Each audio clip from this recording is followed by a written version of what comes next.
अस्सलाम वालेकुम दोस्तों, नमस्कार। कैसे हैं आप लोग? सत श्री अकाल। चरण स्पर्श।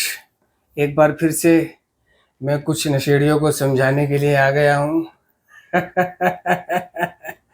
पिछली वीडियो में मैंने कुछ नेक नियति की बात करी थी, सद्भावना की, है ना, कि नेकी कर दरिया में डाल। और एक चीज़ और देखने को मिल रही है मुझे, मतलब वड़ा पाव गर्ल। लोग लाइन लगा लगा के वड़ा पाव खाने जा रहे हैं, है ना। कोई कह रहा है मैं गाजियाबाद से आया हूँ, कोई कह रहा है मैं मेरठ से आया हूँ, कोई कह रहा है मैं लखनऊ से आया हूँ।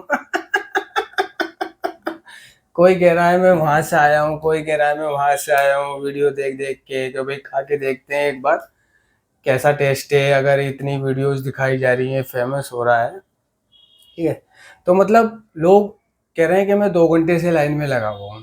ठीक है यार, अगर उसकी पत्नी कहे कि मेरी तबीयत खराब है, बच्चे को लेके हॉस्पिटल जाना है, आओ चलो, तो वो वहां लाइनों में नहीं लगेगा। वहां कहेगा बच्चा पकड़, मैं यहाँ बैठा हूँ, तू लाइन में लग। समझे? लग जाएंगे। ज्यादातर लोग ऐसा नहीं भी करते, लगते भी है, लेकिन ज्यादातर ऐसे होते हैं। मतलब अगर कोई जिम्मेदारी दे दी जाए कि 2 घंटे लाइन में लगना है धूप में, उसके बाद तुम्हें फल मिलेगा, तो मतलब लोग जो है इनकार कर देते हैं, धुतकार देते हैं, मना कर देते हैं। क्या है कि लोग भेड़ भेड़ चाल चल रहे हैं, भेड़ चाल चल रहे हैं कि भाई आओ खा के देखते हैं। मतलब हिंदुस्तान की आबादी अगर 180, मुझे अभी ये पता नहीं है कि कितने करोड़ है, मान लो कि 180 करोड़ है या 200 करोड़ है, ठीक है, हिंदुस्तान की आबादी।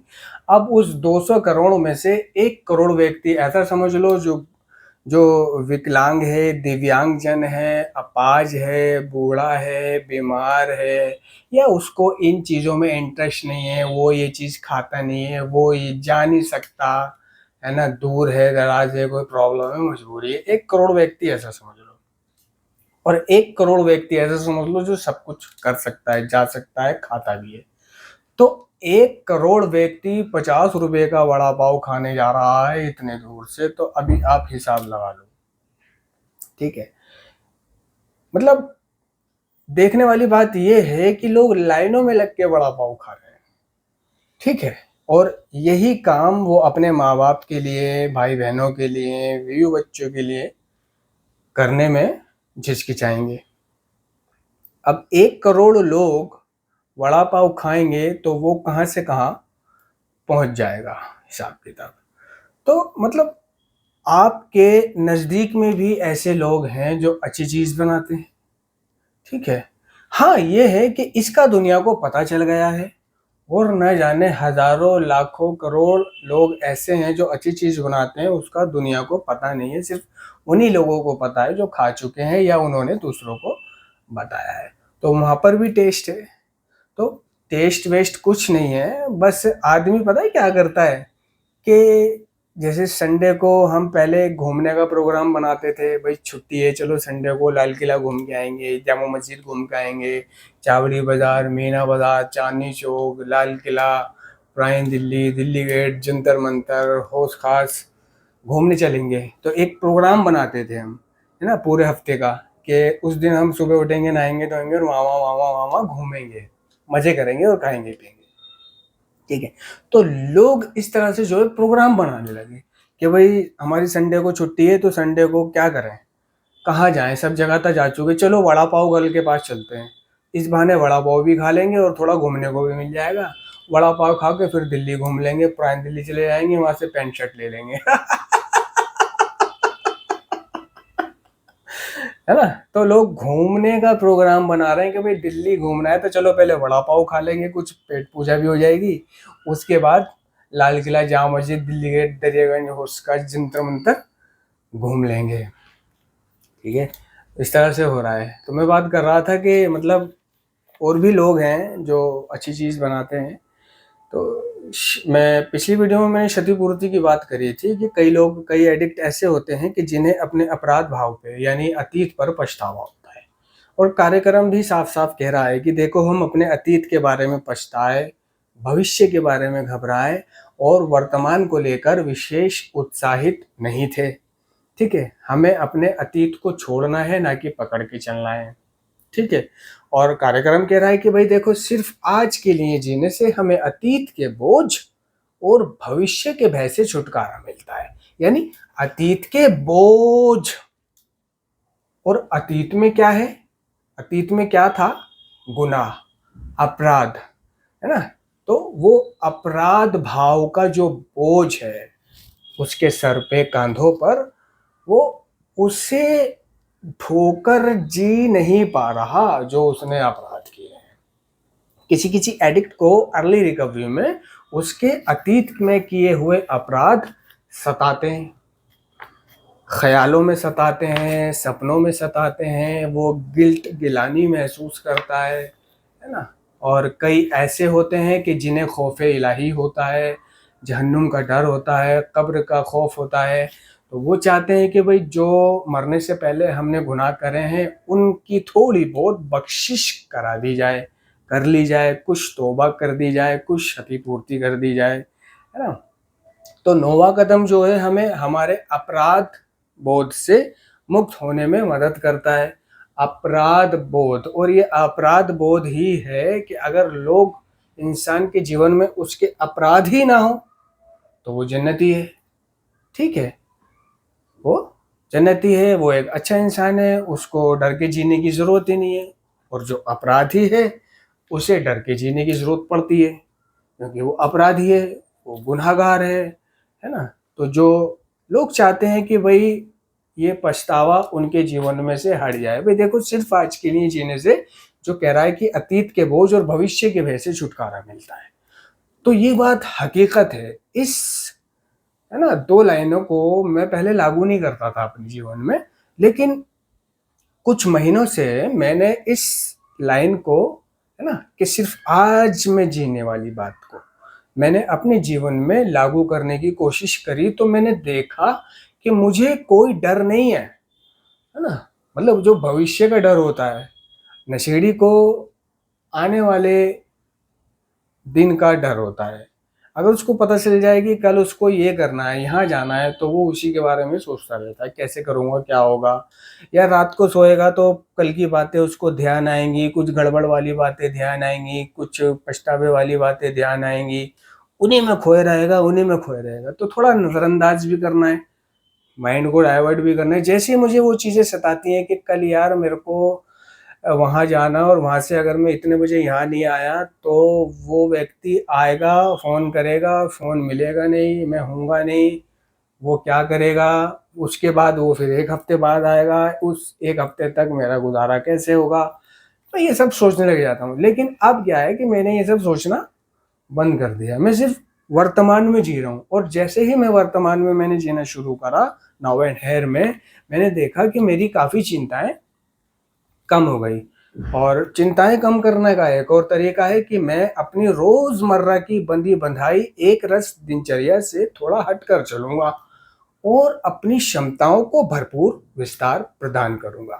यानी अगर आपको थोड़ा हट के चलना, मतलब आपको अच्छा महसूस करना है, तो जो आपकी रोजमर्रा की बंदी बंधाई एक रस दिनचर्या है ना, जो भी आपकी दिनचर्या है, यानी आप कब सोते हो, कब उठते हो, कब खाते हो, कब पीते हो, कब नहाते हो, कब धोते हो, कब जाते हो, कब आते हो, तो वो उसमें थोड़ा सा बदलाव करो, यानी उसे अच्छे की तरफ करो।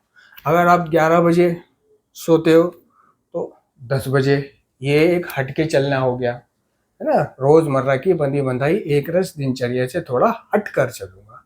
ठीक है, तो 10 बजे सोने लगो। अगर आप 12 बजे उठते हो तो 11 बजे उठने लगो। अगर आप 11 बजे खाना खाते हो तो आप 10 बजे खाने लगो। ठीक है, आप इतने बजे नहाते हो तो उससे पहले करने लगो। आप इतने बजे जाते हो तो उससे पहले करने लगो।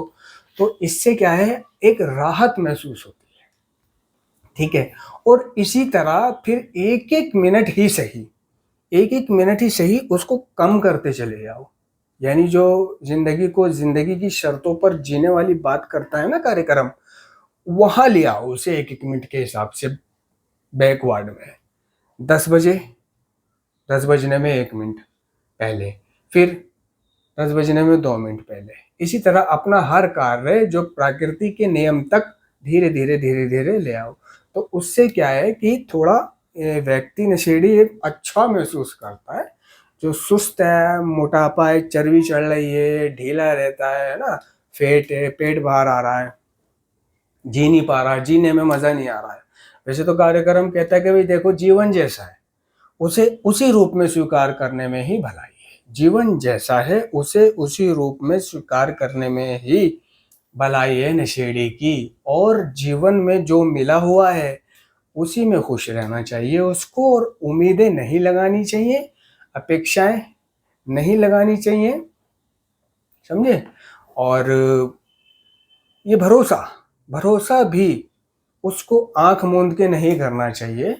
और जो धोखा दे आपको, जिस पे आपने भरोसा करा, धोखा भी आपको उसी से मिलता है, ठीक है। और जिससे आपको धोखा मिले तगड़ा वाला, कि आपकी आत्मा ही झंझोड़ के रह जाए कि ये क्या करा इसने, इससे तो ये उम्मीद ही नहीं थी, तो उसको मतलब कत्ल कर देना, मार देना, इस ख्याल में चलता रहता है नशेड़ी कि ऐसे कर दूं, वैसे कर दूं, कैसे बदला लूं।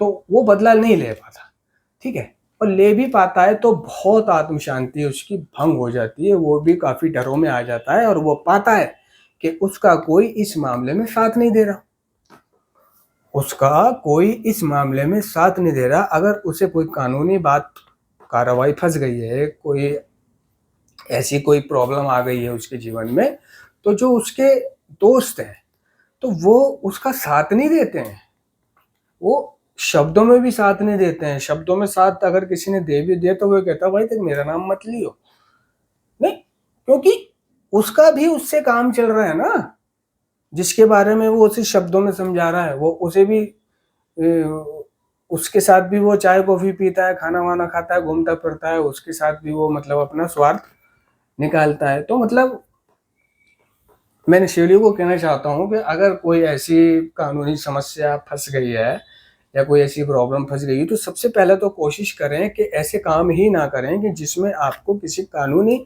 समस्या में, प्रॉब्लम में फंसना पड़े, या आपकी आत्म शांति भंग होने लगे, समझे।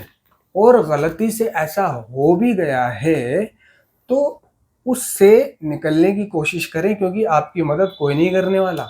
और घर वालों को आप बता नहीं सकते कि आप क्या कर रहे हो, आपके साथ क्या चल रहा है, आप किसकी ऐसी तैसी करना चाहते हो, है ना, किसको बर्बाद करना चाहते हो, क्योंकि ये बातें बताने की नहीं होती, और ना ही ये मीटिंगों में शेयर करने की होती, ना ही ये स्पॉन्सर से शेयर करने की होती है। भाई डर होता है कि कहीं स्पॉन्सर ही लीक कर दे इस बात को, है ना। हम लोगों ने ये पाया है कि हमने मतलब जैसे मीटिंगों में कोई बात शेयर करी, जिसके बारे में करी, ठीक है, मीटिंग से बाहर निकलकर उसी बंदे का फोन आ गया, हाँ भाई क्या शेयर कर रहा था तू, मतलब मुखबरी मुखबरी दे दी फौरन, मीटिंग से निकलते ही कुछ लोगों ने मुखबरी दे दी। ये अनोनिमिटी, ये जो अनोनिमिटी होती है, अनामता रखना जिसको कार्यक्रम बोलता है, नार्कोटिक्स एनोनिमस, उसको तोड़ दिया उसने। तो अनोनिमिटी को तोड़ने वाले कभी खुश नहीं रह सकते। वे ज्यादातर पाया जाता है कि वे वापस नशा कर लेते हैं, या तो वो नशा कर लेते, या वो खुश नहीं रहते, या वो बहुत परेशान बर्बादी में रहते हैं, या वो गायब ही हो जाते हैं, या वो इस दुनिया में ही नहीं रहते। तो अनोनिमिटी अनोनिमिटी कभी नहीं तोड़नी चाहिए किसी की, ठीक है। अगर मतलब जरूरत भी पड़े तो आप कभी कभी अपने दुश्मन के खिलाफ उसको हथियार बना सकते हो, लेकिन निजी तौर पर, उस एनोनिमिटी को निजी तौर पर किसी को पता ना चले, क्योंकि उस व्यक्ति ने आपके साथ काम ही ऐसा किया है, दुर्व्यवहार ही ऐसा किया है, आपको नीचा दिखाया है, आपके आत्मसम्मान को ठेस पहुंचाई है। उस वो दोस्त नहीं जो आपका भरोसा तोड़ दे, वो दोस्त नहीं जो आपका भरोसा तोड़ दे। और जब कोई सगा, अच्छा दोस्त, सच्चा दोस्त आपका भरोसा तोड़ता है तो बहुत तकलीफ होती है, और उस तकलीफ का बदला लेना चाहते हैं हम लोग, ठीक है। और इस बदला लेने में कोई साथ नहीं देता। किसी को भी फोन कर लेना, किसी से भी मदद मांग लेना कि मेरे साथ थाने चल, ऐसे ऐसे बात हो गई है, मना कर देगा। यदि कोई हाँ भी करेगा तो वो पहले ये कह देगा कि भाई देख, मेरा कोई मतलब नहीं है, मैं तो सिर्फ तेरे साथ जाऊंगा, साइड में खड़ा हो जाऊंगा। और जिसमें कि उसको लेके जाना, उसको घर तक छोड़ना, खाना पिलाना, सारी जिम्मेदारी आपकी भी होगी। और अगर वो आपसे फिर इसी मौके का फायदा उठा के कुछ पैसे मांग ले तो आप मना भी नहीं कर पाओगे। यार भाई 500 रुपये दियो, थोड़ा ले लियो, ठीक है, तो देने पड़ेंगे। क्यों? वो आपके साथ थाने तक गया है, सिर्फ गया है, समझे। और कोई तो जाने के लिए भी राजी नहीं होता, यानी जिसका आपको बहुत ट्रस्ट होगा कि ये बंदा मना नहीं करेगा, ये बंदा मेरा साथ देगा, कॉन्टेक्ट लिस्ट में से सब देखोगे तो यार उसने मना कर दिया। और जब उसने मना कर दिया तो आप किससे उम्मीद रखोगे? तो हमेशा अपनी आत्म शांति को बनाए रखने के लिए नशेड़ी को जीवन जैसा है उसे उसी रूप में स्वीकार करना पड़ता है, और लोगों को, चीजों को, जगहों को, स्थिति को, परिस्थिति को स्वीकार करना पड़ता है, स्वीकार करके चलना पड़ता है। ठीक है, जो धोखा दे दे तो उसको कार्यक्रम कह रहा है कि भाई उसका भी थैंक यू कर। अब सवाल ये उठता है कि जिसने मेरी गांड पे प्यास काटी, जिसने मेरे आत्मसम्मान को ठेस पहुंचाया, जिसने मेरे बरसों का भरोसा तोड़ा, जिसकी मैं वाह वाह करता था, गुण गाया करता था, अब मैं उसका थैंक यू करूं? उसने मुझे इतनी मानसिक चोट दी है, मानसिक परेशानी किया है, प्रताड़ित किया है, तो पता है किस लिए कह रहा है कार्यक्रम के उसका धन्यवाद करो? क्योंकि वही है जो आपको सिखा रहा है कि भरोसा देखभाल के करना चाहिए, संभल के करना चाहिए। तो जब आपको कोई भरोसेमंद दोस्त धोखा देगा, ठीक है, या किसी ने आपके लिए बहुत कुछ किया होगा और फिर उसको गाएगा, या कोई तोहफा दिया होगा, ठीक है, उस तोहफे के बारे में गाएगा, और आपसे बिगड़ जाने के बाद में वो आपसे तोहफा भी किसी न किसी रूप में वापस ले लेगा, तब आपको समझ आएगा कि जिंदगी में कभी किसी का एहसान नहीं लेना चाहिए और कभी किसी को अपना भी नहीं समझना चाहिए। कभी किसी को अपना साथी नहीं समझना चाहिए। आजकल वो दौर नहीं रहा जो दौर पहले था कि लोग एक दूसरे की खातिर, दोस्ती की खातिर, है ना, क्या क्या नहीं कर जाते थे। आज का दौर वो नहीं है, आज का नशेड़ी वो नहीं है। नशेड़ी बुज़दिल होता है, नशेड़ी खोखला होता है, नशेड़ी धोखेबाज होता है, नशेड़ी बकचोद होता है ना। नशेड़ी आज भी बेईमान होता है। अगर कोई कहता है कि मैं ईमानदार हूं, मैं ईमानदार हूं, मैं ईमानदारी से चलता हूं, मैं ईमानदारी से जीता हूं, तो मैं नहीं मान सकता, क्योंकि कार्यक्रम कह रहा है कि ईमानदारी एक चलती हुई प्रक्रिया है। जिस तरह बीमारी, रिकवरी चलती हुई प्रक्रिया है, ईमानदारी यानी नशेड़ी कितना भी क्यों ना ईमानदार हो जाए, जिस तरह वो पूरी तरह कभी रिकवर नहीं हो सकता, इसी तरह वो पूरी तरह कभी ईमानदार नहीं हो सकता। कार्यक्रम साफ साफ कह रहा है कि हम चाहे कितने भी समय से क्लीन क्यों ना हो, हम पूरी तरह रिकवर कभी नहीं हो सकते, हम पूरी तरह ईमानदार कभी नहीं हो सकते, है ना। और हमारा भरोसा टूट सकता है, हमारा विश्वास तोड़ा जा सकता है। विश्वास भरोसा सिर्फ अपने रब पे करना, विश्वास भरोसा सिर्फ अपने माँ बाप पे करना, बीवी बच्चों पे करना, घर परिवार वालों पे करना, ठीक है। किसी बाहर के व्यक्ति को अपना समझकर उस पे जान निछावर कभी मत कर देना। ख्याल रखना, ये ख्याल रखना कि ये इससे आपको धोखा भी मिल सकता है। ये मत सोच लेना कि ये कभी आपको धोखा नहीं देगा, ये कभी आपका बुरा नहीं चाहेगा। देख लो, अगर कोई आपके जीवन में ऐसा कोई दोस्त है जो आपका बहुत करीबी है, क्लोज है, घनिष्ठता है ना, सोचो उसके बारे में, रात को सोचो कि क्या वो निस्वार्थ है, उसमें कोई स्वार्थ नहीं है, उसने कोई श्यानपति नहीं करी कभी आपसे, और श्यानपति करके आपको घुमा नहीं दिया हो, बराबर नहीं कर दिया हो, अरे नहीं यार ऐसी नहीं, ऐसी बात नहीं है, ये वो तू गलत सोच रहा है, ये वो ऐसी कोई बात नहीं है, पागल हो रहा है क्या है? क्या उसने कभी कोई राजनीति नहीं चली हो तुम्हारे साथ जिसको तुमने उसकी नादानी या पुरानी रिश्तेदारी, दोस्ती या इसका बड़बोलापन समझकर नजरअंदाज कर दिया हो? सोचो सोचो सोचो। ठीक है, ऐसे ऐसे दोस्त होते हैं, ऐसे ऐसे दोस्त हैं जो आपको थोड़ा, आपको देर हो गई और आपको बाहर तक, आपके घर तक छोड़ने के लिए आप उससे कह दो तो वो कहेगा कि यार गाड़ी में तेल नहीं है, तेल डलवा दियो, छोड़ दूंगा मैं, वरना मैं छोड़ देता अगर तेल नहीं है। तो आप क्या करोगे? तेल डलवा दोगे कि 100 रुपये का तेल डलवाने से आराम से घर जा सकता हूँ।